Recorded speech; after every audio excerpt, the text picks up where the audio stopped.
Un art voyeur. Tout au long de son histoire, le cinéma a financé avec les sollicitations de l'érotisme. Nouvel art de voir, il ne pouvait échapper à la tentation de s'affirmer, le cas échéant, comme un art voyeur. Nous lui devons, dans ce domaine, les morceaux de bravoure d'extase et d'éroticone, les accouplements démoniaques à travers les âges, la promotion du sexe à travers les découvertes de la photogénie.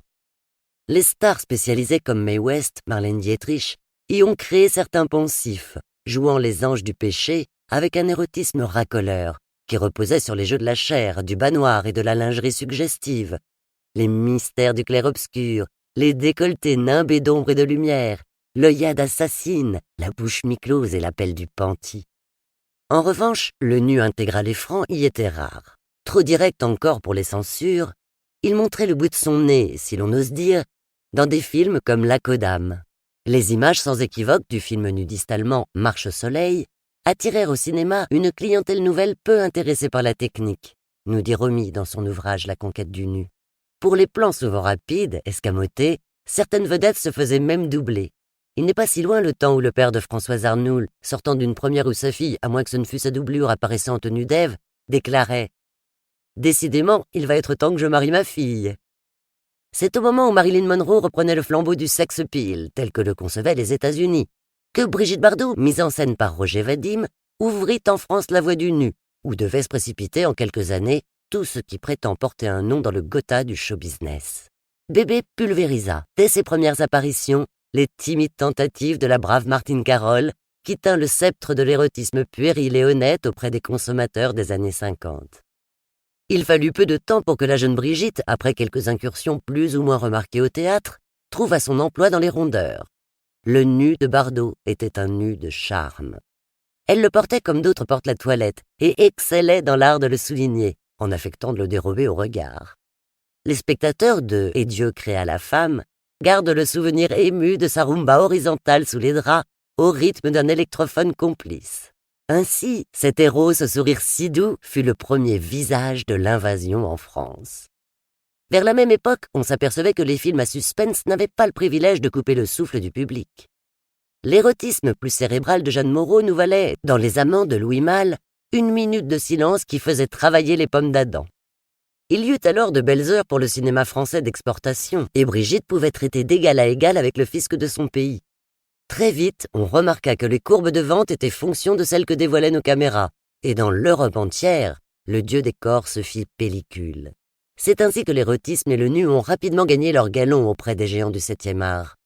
Hiératique et ensoleillé chez Antonioni, psychanalytique et moralisateur chez Bergman, messianique et tumultueux chez le Fellini de la Dolce Vita, réaliste et démoniaque chez Louise Buñuel.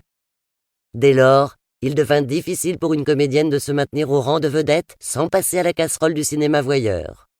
On vit l'honnête Catherine Deneuve réduite à l'état de proie pantelante sous l'attirail complet du caramboleur, sadique, dans Belle de jour, histoire d'une Bovary du XVIe livrée à ses démons internes.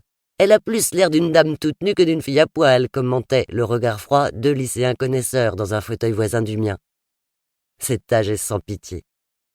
Que le phénomène soit commercial, la dévaluation de Bébé à mesure que se dessinait la concurrence en fait foi. Aujourd'hui, Marlène Jobert semble reprendre en France le flambeau de Brigitte. Et ses apparitions dans « Faut pas prendre les enfants du bon Dieu pour des canards sauvages » ont autant fait pour sa jeune gloire que son réel talent comique. Un sein libéré. L'érotisme cinématographique se résume à 2 ou 3 procédés types. Main qui s'insère dans une échancrure de robe ou de chemisier pour se refermer sur un sein libéré. Même jeu en direction du slip, avec arrêt du cadrage et coupure du plan à la limite permise par la décence et les tolérances de la censure pour l'année en cours. Surprise partie psychédélique, douche, bain-douche et innombrables ressources de l'hydrothérapie dont le cinéma publicitaire fait également un usage abondant. Voir les mains effilées le long du corps, comblées par la douceur de la friction au bas-haut. Les accouplements se filment par plans fragmentés, très rapprochés, de préférence dans la pénombre, soulignés par un accompagnement sonore suggestif de soupirs. Nu masculin, de préférence imberbe. Le milieu où se déroulent les films érotiques français est une bohème bourgeoise, oisive, motorisée, estudiantine ou artiste, sans problème financier, qui cherche dans la vie au soleil et dans un érotisme camarade un remède à sa difficulté d'être momentané. Au fond, depuis qu'il existe, ce cinéma ne cesse de nous raconter, sous une forme ou sous une autre, le grand écart, ce livre prophétique de Jean Cocteau dont on s'étonne qu'il n'ait pas encore tenté un producteur. Alors que le cinéma français a tendance à exposer les anatomies, le cinéma étranger expose des problèmes. Un film comme The Servant de Losey dessine les rapports équivoques qui s'établissent entre un domestique et son jeune maître, dans un climat trouble qui ne doit rien à l'exhibitionnisme de consommation courante. L'étude des perversions est nordique et anglo-saxonne. L'érotisme du grand écran en offre un assortiment à peu près complet, allant de l'homosexualité, de préférence féminine, Bergman, The Fox en Grande-Bretagne, à la masturbation, le miroir, et à la partie triangulaire comme dans More, qui nous expose la ravissante image de ce nombre impair qui est censé réjouir Dieu, ce qui n'est pas évident en l'occurrence, mais fait passer un moment agréable au spectateur des salles obscures.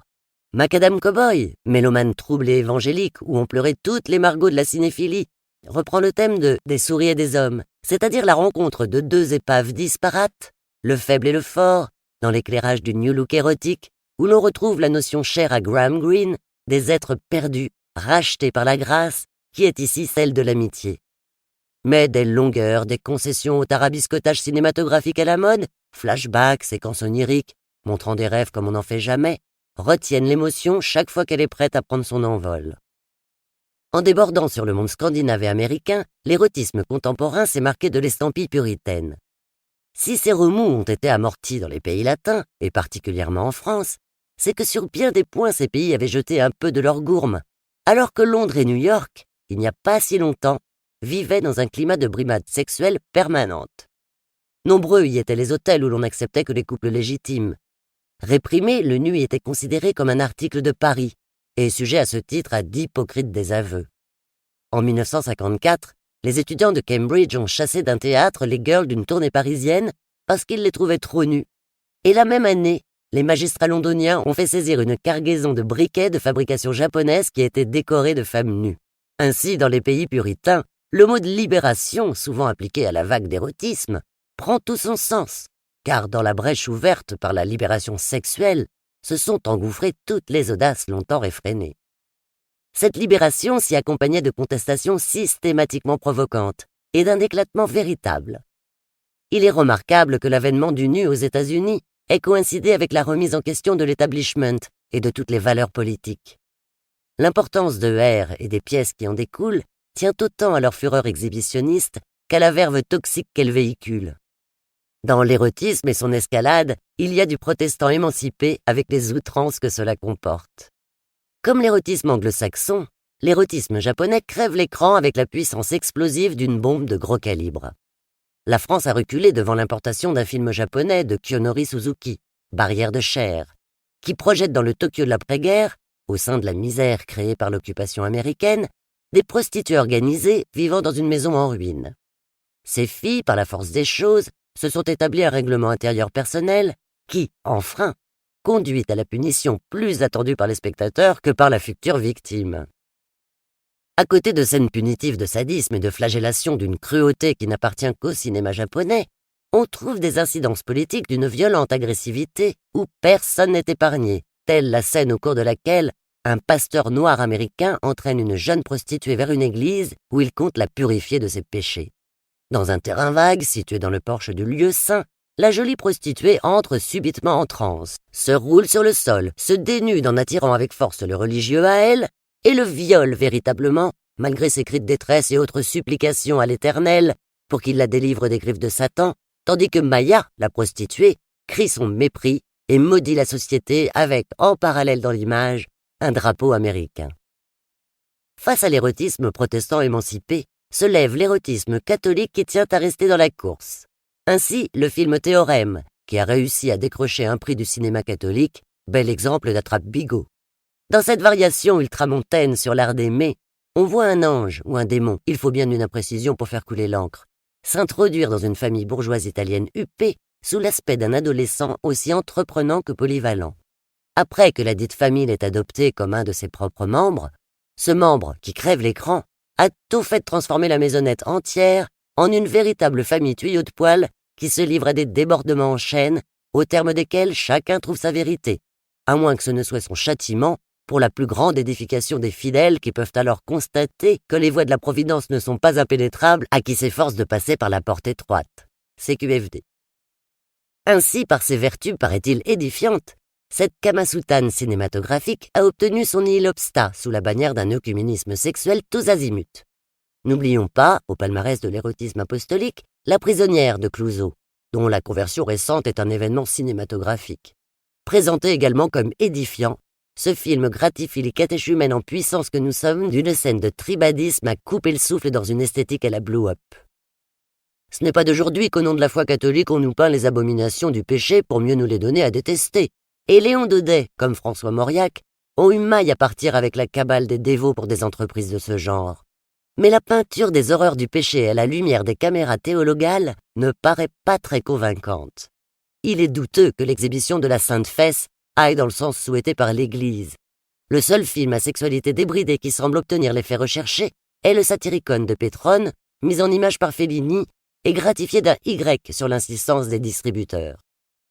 Envahi par cet éléphantiasis de l'imagination, qui lui confère des couleurs sublimes, Fellini nous fait accomplir un voyage au bout de l'animalité, au long duquel l'écran déborde de coulées corporelles, de chair profuse, de luxuriances anatomiques monstrueuses, où s'épanouit avec une liberté épique et cauchemardesque un génie plastique inspiré par l'enfer du vice.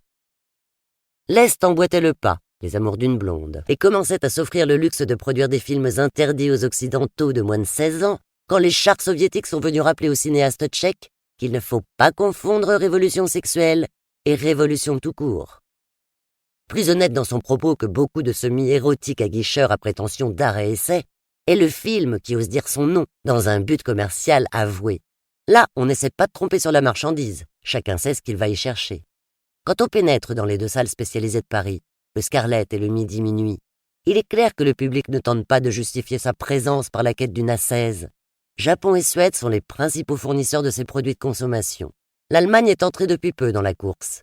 Le porno français a son intellectuel, le metteur en scène Benazeraf, couvert de diplômes, intarissable providence des intervieweurs, et qui appartient à l'espèce privilégiée des auteurs commerciaux ou populaires, agréés par les journaux cinéphiles. On peut le juger sur une riche et récente anthologie intitulée Bacchanal 69, montage constitué par une sélection des meilleurs passages de ses œuvres maîtresses. Éternité pour nous, Cover Girl, 24 heures à Paris, La nuit la plus longue, etc. Indiscutablement, Benazeraf, qui sait ce que lorgner veut dire, est un photographe de nu en mouvement digne de la meilleure école de Paris. Cet érotologue pensant, formé à l'école buissonnière, tranche sur le lot des spécialistes par un sens de l'éclairage, un amour de la forme et des chairs veloutées, une perversité du regard et de l'esprit qui en font un Pierre Louis moderne de la pellicule. Ajoutez-y une ouverture à la musique assez rare chez ses homologues, qui lui fait tirer un parti efficace des inflexions sensuelles de middle jazz, saxo, clarinette et trompette solo. Nous avons eu en France peu d'échantillons des nudies, film américain à petit budget, cher aux cinéphiles érotomanes, où l'on voit des filles nues à longueur de bobine. Certains d'entre eux, comme Cinderella and the Golden Bra, ou Cendrillon perd non une pantoufle de verre mais un soutien-gorge d'or, ont été présentés au Festival du cinéma érotique de Bordeaux, car l'érotisme aussi a son festival.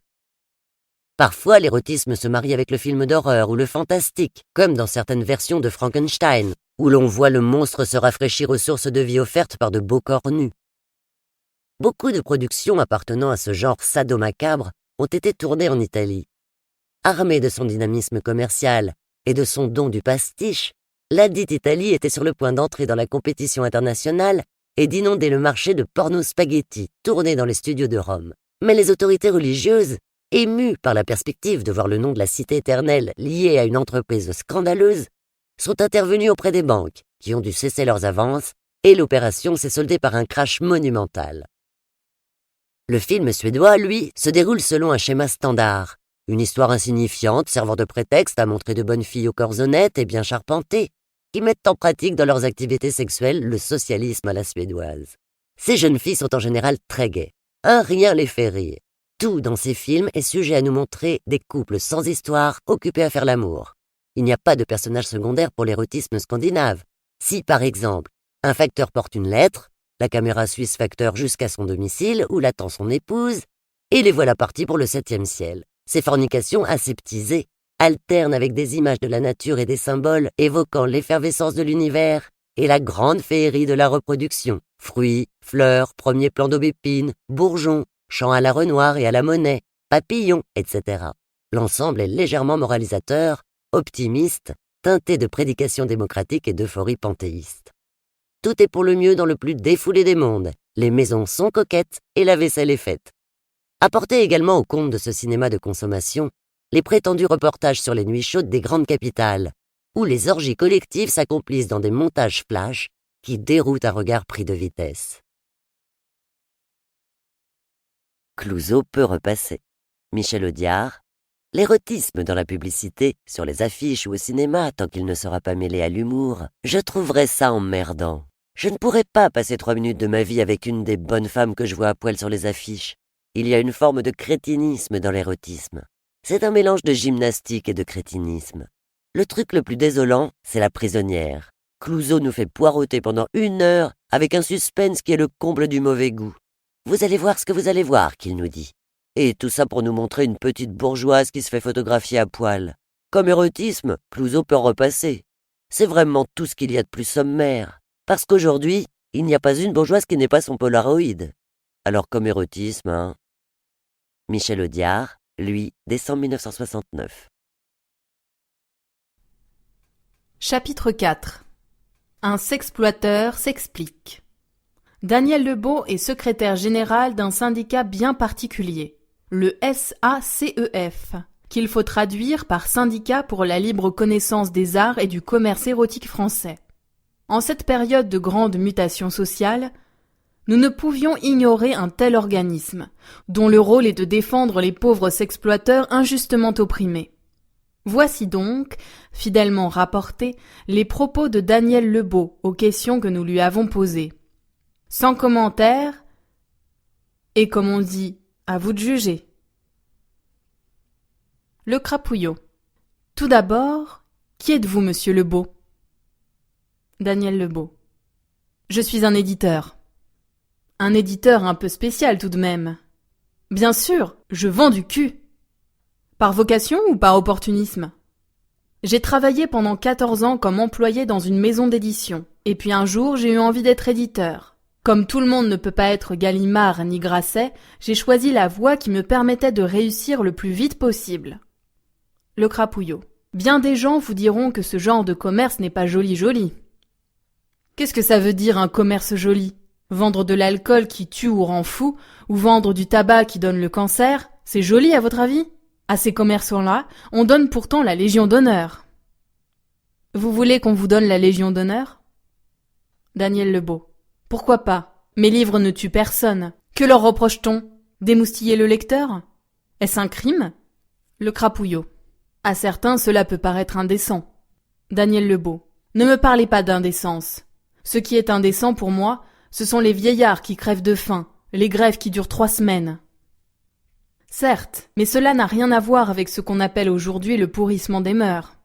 Daniel Lebeau. Il n'y a rien qui me rende plus furieux que ce terme de pourrissement des mœurs. Les coupables, dit-on, seraient l'érotisme et la drogue, comme si l'on pouvait comparer l'un avec l'autre. Le Crapouillot. En disant cela, on pense surtout à la jeunesse. Eh bien, on tombe à côté. Nos lecteurs se situent entre 30 et 60 ans. Les jeunes ne s'intéressent pas à nos romans photo-érotiques. Au Danemark, où la vente des livres pornographiques est libre dans tous les kiosques, on a tenté une expérience. Mélanger des Mickey et des revues érotiques. Que s'est-il passé ? Les jeunes acheteurs écartent les revues et prennent Mickey. Je m'étonne d'ailleurs que certains parents poussent des hurlements à la pensée que nos livres pourraient tomber entre les mains de leurs enfants, alors qu'ils ne s'inquiètent nullement de les savoir à une surprise party où l'on fume du hashish. Le Crapouillot. Alors, quelle est votre clientèle ? Daniel Lebeau. On peut la diviser en 3 catégories.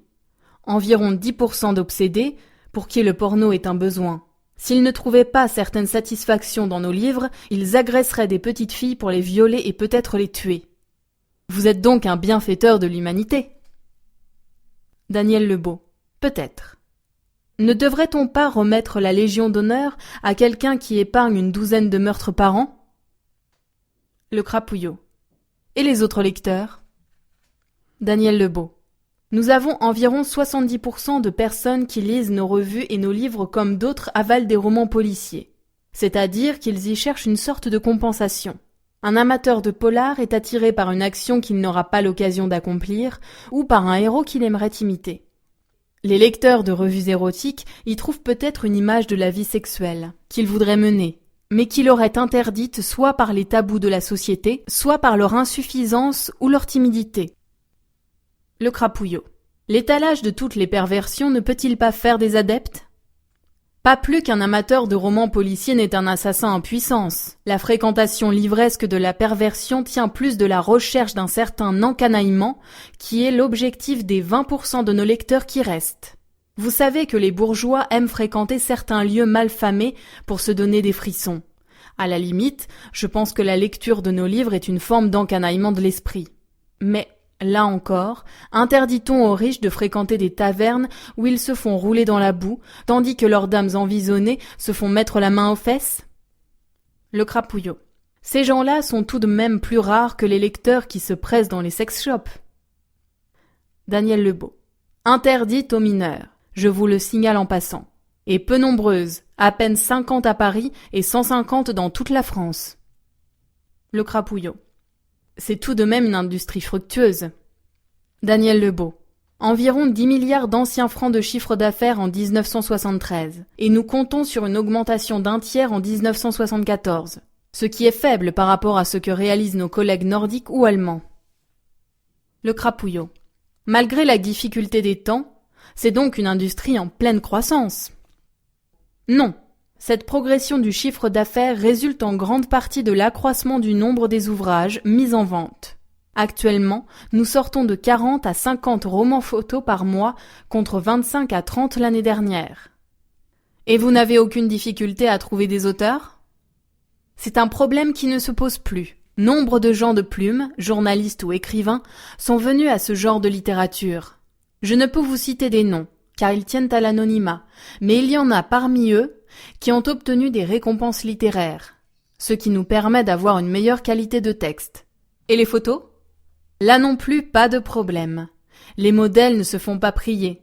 D'ailleurs, quelle différence y a-t-il entre nos photos et certaines affiches de films exposées à la vue de tout le monde ? Si une artiste de talent accepte ainsi de se dévoiler sur l'écran, je ne vois pas pourquoi d'autres femmes refuseraient de figurer nues sur nos photos. Certes, mais vos photos vont souvent bien au-delà du nu. Daniel Lebeau.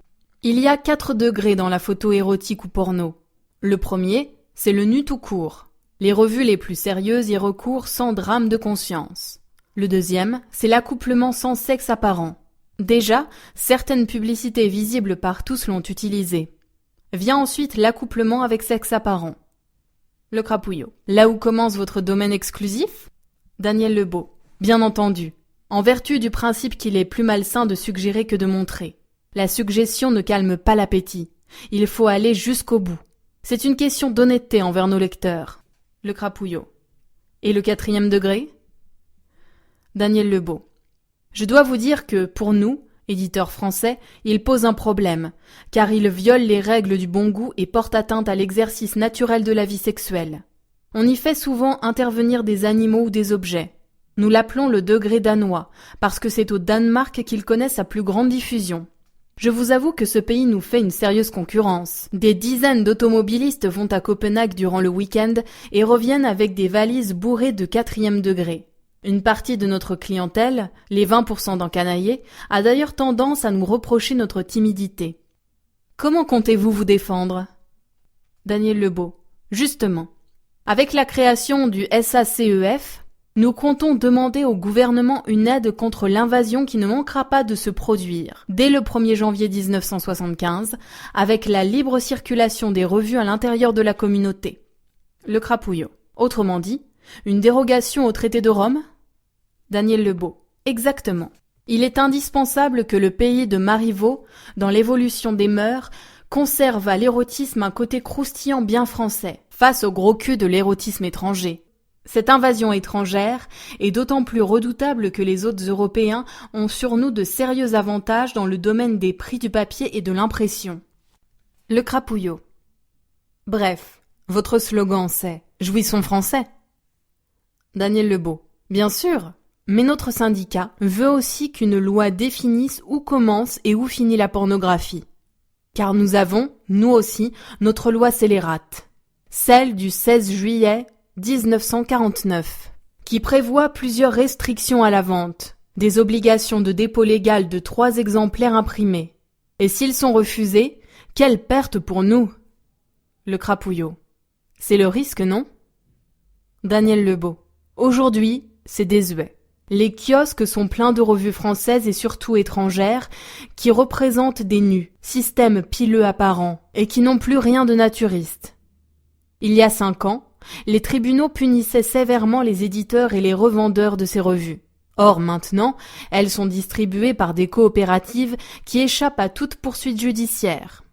Et la distribution ne peut être arrêtée que si l'éditeur a été condamné par un tribunal français. Comme il s'agit souvent d'éditeurs étrangers, notre justice n'a aucun droit sur eux. Le Crapouillot. Vous y allez quand même un peu plus fort que Playboy, Penthouse ou Men Only. Daniel Lebeau. Un peu plus fort. Qu'est-ce que ça veut dire? Bécassine sur une échelle, avec une jupe au niveau des genoux, on peut trouver ça excitant. Et il suffirait qu'il soit joué par des comédiennes portant des jupes haut fendues pour que l'habit devienne porno. Depuis quelques années, les grandes salles de cinéma passent des films de plus en plus pornographiques. Tous ces films ont obtenu le visa de la censure ministérielle, qui interdit seulement l'entrée aux mineurs de 18 ans. Or, il existe une jurisprudence ancienne, selon laquelle, malgré le visa d'exploitation, ces films pourraient faire l'objet de poursuites pour outrage aux bonnes mœurs. Mais peut-on imaginer le parquet, c'est-à-dire le ministre de la Justice, poursuivant un film qui a reçu l'agrément du ministre de la Culture? Le Crapouillot. Dans le fond, votre sauvegarde, c'est le maintien de la censure. Daniel Lebeau. En tout cas, quand elle sera supprimée, nous ne bénéficierons plus de cette solidarité ministérielle. Le Crapouillot. S'ils n'obtiennent pas satisfaction, votre syndicat envisage-t-il de faire grève? Daniel Lebeau. Non, car il s'agirait d'un mauvais coup pour l'industrie française. Nous sommes environ 300 qui faisons vivre près de 3000 personnes. Nous n'avons pas l'intention de mettre au chômage ces imprimeurs, libraires, VRP, auteurs et modèles. Le Crapouillot. Ainsi, vous êtes soucieux de l'intérêt de la France. Daniel Lebeau. Monsieur, ce n'est pas parce que l'on vend du cul que l'on n'est pas français. 3 actrices parlent de leurs séquences érotiques. Toutes les actrices ne sont pas des spécialistes du cinéma érotique, mais beaucoup y viennent un jour ou l'autre. En outre, même dans les films les plus classiques, on trouve aujourd'hui des séquences fort audacieuses. Comment se comportent dans ces scènes érotiques les actrices confirmées que sont Marie Dubois, Françoise Brion et Jeanne Coltin? Absolu, le magazine français de la sexualité, se devait bien évidemment de nous en informer. Françoise Brion. Pour le sourire vertical, de la Poujade, j'étais 3 jours dans un lit avec François Perrault. La séquence était tournée au ralenti et il fallait garder les positions très longtemps. C'était des positions difficiles avec les jambes écartées, etc. Très dures pour les muscles. Le metteur en scène s'est foutu complètement nu, ce qui a décontracté tout le monde. Il sautait dans le lit pour nous montrer ce qu'il fallait faire. Il savait exactement ce qu'il voulait. Il fallait tourner la tête à droite, à gauche, mettre une jambe en l'air, etc. C'était très précis. Mais dans un autre film, j'étais dans un lit avec mon mari, et il fallait improviser. Alors ça, je n'aime pas du tout. De mimer l'orgasme, je trouve absolument insupportable. Cela dit, jamais je ne dirai non. Si je suis d'accord avec le scénario, je ferai le maximum. Marie Dubois. Ce qui m'a le plus gênée, c'était dans Bof, le moment où j'étais dans une boutique et l'acheteur m'écartait les cuisses. C'était plus difficile que les moments où j'étais dans le lit avec Marie-Hélène Breillat, ou quand je me caressais. Il y a des choses plus difficiles à tourner habillée que nue. Jeanne Coltin. Ça ne me pose pas plus de problème de faire l'amour que de faire la vaisselle ou de jouer au vétérinaire. Parce que j'ai une certaine expérience professionnelle. Merci. Quand on joue un personnage dans un film, on ne joue pas la scène qui est écrite. On cherche à savoir d'où vient cette femme, où elle va et pourquoi elle agit comme ça. Dans Emmanuel, Je jouais le rôle d'Ariane, et je suppose que cette femme, avec ses problèmes, ne fait pas du tout l'amour comme moi. C'était donc une transposition. Ce qui m'emmerdait par contre dans ce film, c'était la séquence de touche pipi avec la fille. Autant la scène avec l'homme, c'était justifié, autant avec la fille, c'était le côté film érotique, et ça m'emmerde. On savait qu'on n'était pas là pour faire du tricot. On était là pour ça. J'avais beaucoup parlé avec le metteur en scène, Just Jakin, avant de tourner, et j'avais espéré qu'on pourrait faire quelque chose de plus fort, tenir un autre propos. Mais Jakin n'a pas pu, parce qu'il était paralysé par son scénario, par les dialogues. Mais il y avait quelque chose à raconter sur ce monde, sur ces gens, sur une certaine société, sur la solitude et l'érotisme. Non, ce qui m'emmerdait dans la séquence avec la fille, c'était qu'il n'y avait pas une situation forte. Ce n'était pas le fait qu'il s'agissait d'une dame. Au contraire, elle était ravissante. Elle avait la peau douce, elle était extrêmement appétissante et j'aurais bien aimé poursuivre la scène en dehors du plateau. Marie Dubois. Je défie qui que ce soit de tomber amoureux pendant un tournage. Il y a tellement de choses à quoi penser, ne pas mettre l'ombre sur le visage de votre partenaire, etc., que ce n'est pas possible. Je sais que pendant le tournage des Valseuses, il s'est passé certains trucs, et ça doit être terriblement gênant. Aucun comédien n'a profité d'une scène de baise avec moi. Ils ont toujours été. Ça ne m'est jamais arrivé, et je crois que je lui flanquerai une gifle. Mais ça ne m'est jamais arrivé. Françoise Brion. Ça m'est arrivé une fois, mais c'était de la rigolade. C'était avec Trintignant. Rire. On était toute la journée dans un lit. Rire. C'était drôle. C'est un copain. Sa femme était script sur le plateau. C'était très drôle. Pendant le tournage du Sourire vertical, la Poujade se demandait, à un moment donné, si ça ne serait pas mieux si on faisait l'amour vraiment. On a dit non, pas question.